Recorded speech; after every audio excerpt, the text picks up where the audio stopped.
Assalamualaikum warahmatullahi wabarakatuh. Om Swastiastu, Namo Buddhaya, salam kebajikan, salam rahayu, salam sejahtera, salam Pancasila. Perkenalkan, nama saya Firdausa Yanuar.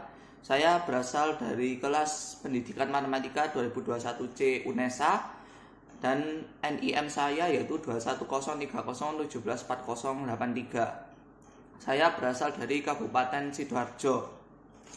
Nah, kali ini saya akan mempresentasikan mengenai sebuah materi yaitu poin-poin pidato IR Soekarno pada 1 Juni 1945. Tentunya teman-teman di sini telah mengetahui bahwa Pancasila sebagai dasar negara itu tidak terbentuk secara spontan atau langsung ada, melainkan ia melalui sebuah proses-proses yang berjalan secara runtut, mulai dari pengungkapan usulan dasarnya, mulai dari pengkajian usulan dasar yang telah disampaikan oleh Mr. Muhammad Yamin, Mr. Supomo, dan IR Soekarno, mulai dari pengesahannya nanti ketika tanggal 18 Agustus 1945. Kali ini saya akan menjabarkan pidato IR Soekarno pada tanggal 1 Juni tahun 1945 di sidang pertama BPUPKI.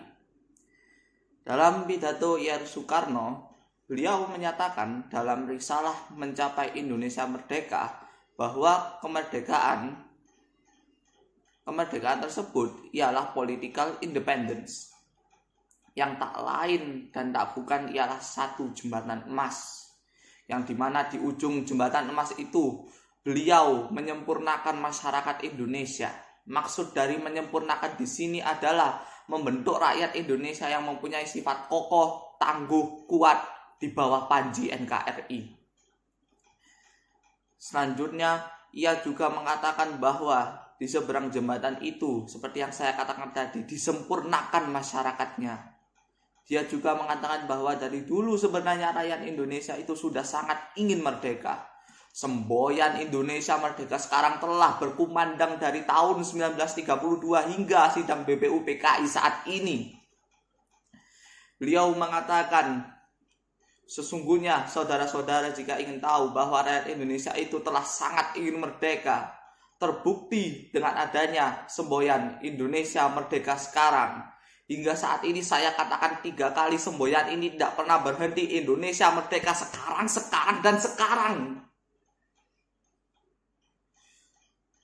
Menurut Soekarno, jika para rakyat Indonesia, mereka telah siap, mereka telah seperti siap menerima apapun untuk mengorbankan diri mereka dalam kemerdekaan bangsa, demi kemerdekaan bangsa, maka berarti Indonesia telah siap untuk merdeka.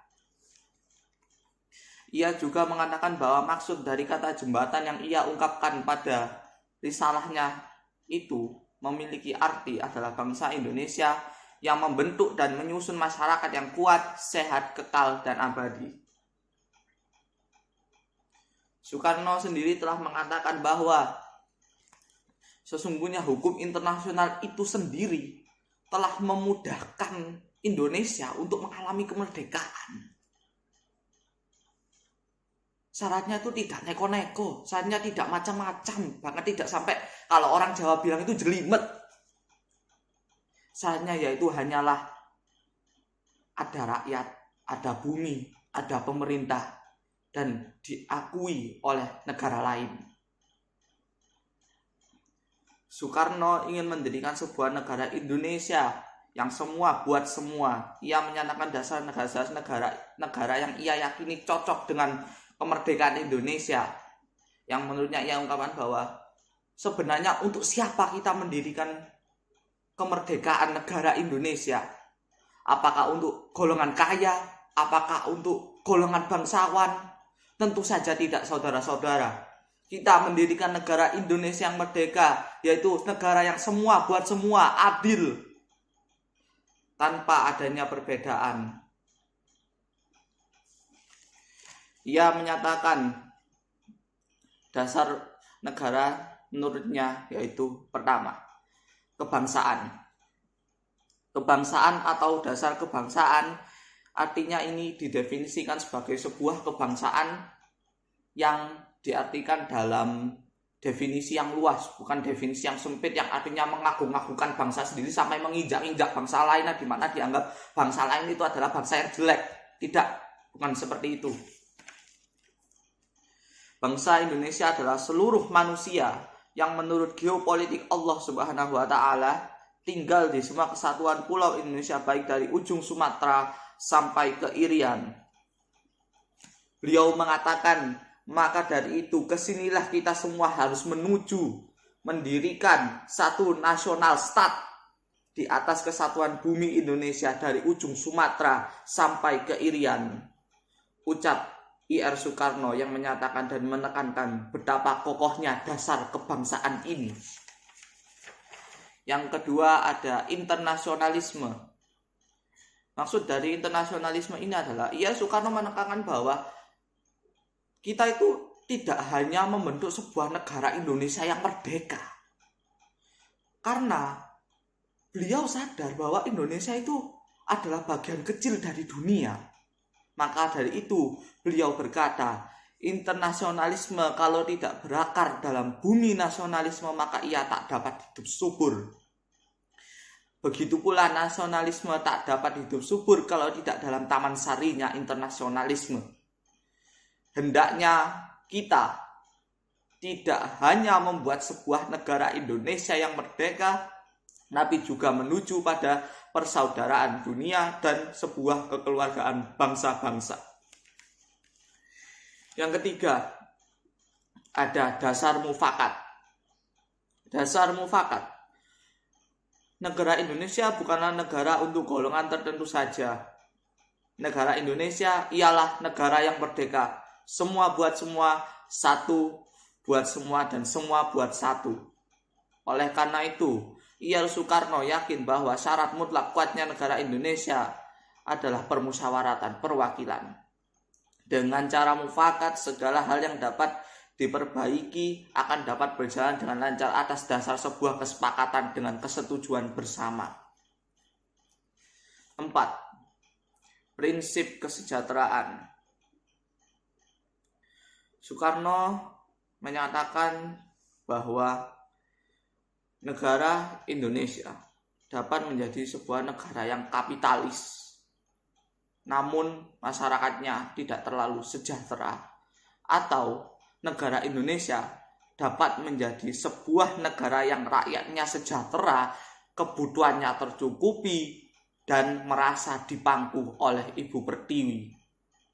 Oleh karena itu, ia mengatakan bahwa kesejahteraan itu dapat merata tidak menggunakan hukum seperti kapitalisme, melainkan sebuah demokrasi politik ekonomi yang mampu mendatangkan kesejahteraan sosial secara merata. Dasar kelima, prinsip ketuhanan atau ketuhanan yang berkebudayaan. Maksudnya adalah hendaknya Indonesia itu tidak hanya bertuhan, tapi masing-masing rakyatnya itu mereka menyembah Tuhan dengan cara mereka sendiri. Baik yang Islam, Kristen, Buddha, lakukanlah ibadah sesuai dengan apa yang mereka yakini.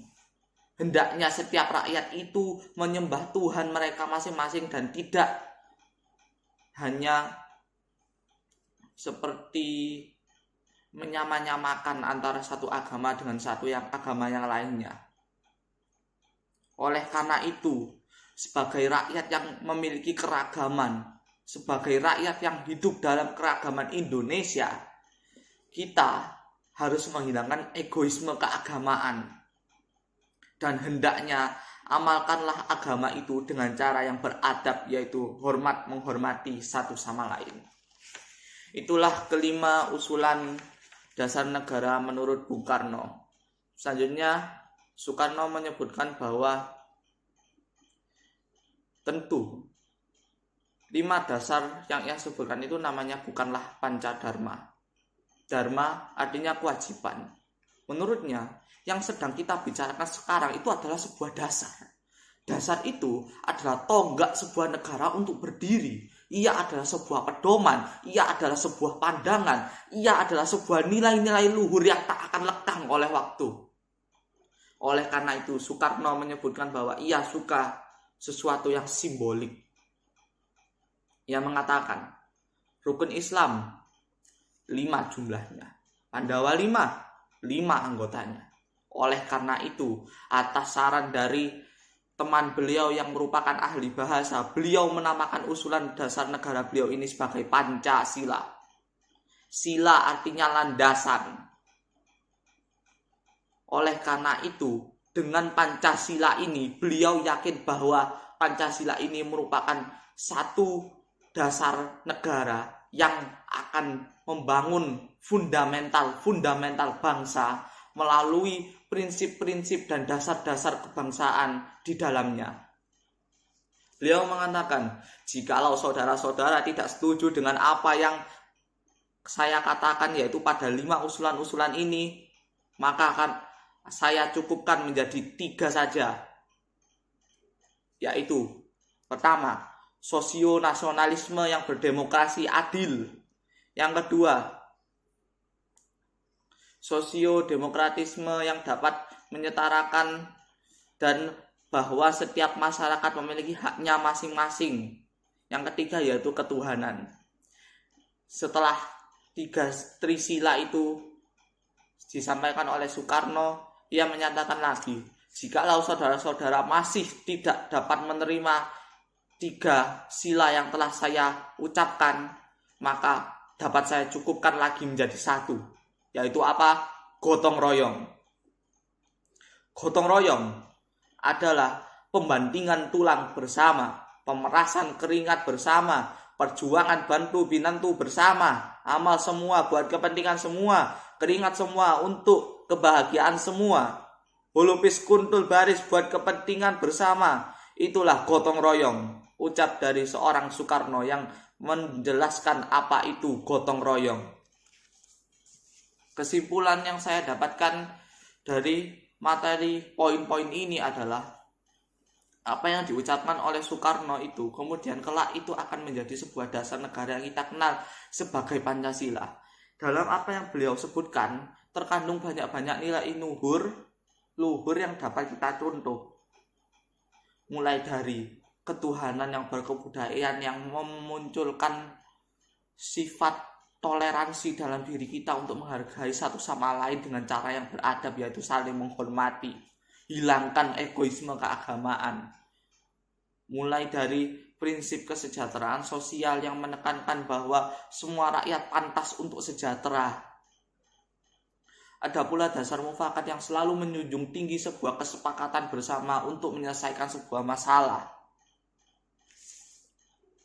Ada pula internasionalisme yang selalu mengajari kita untuk bersifat fleksibel dan tidak hanya menutup diri kita tanpa adanya interaksi dengan pihak-pihak lain. Dan ada pula kebangsaan yang selalu tertanam pada diri kita. Ingatlah bahwa kita ini adalah rakyat Indonesia, rakyat yang menjunjung tinggi nasionalisme terhadap tanah air kita, rakyat yang menjunjung tinggi patriotisme dalam membanggakan tanah air kita.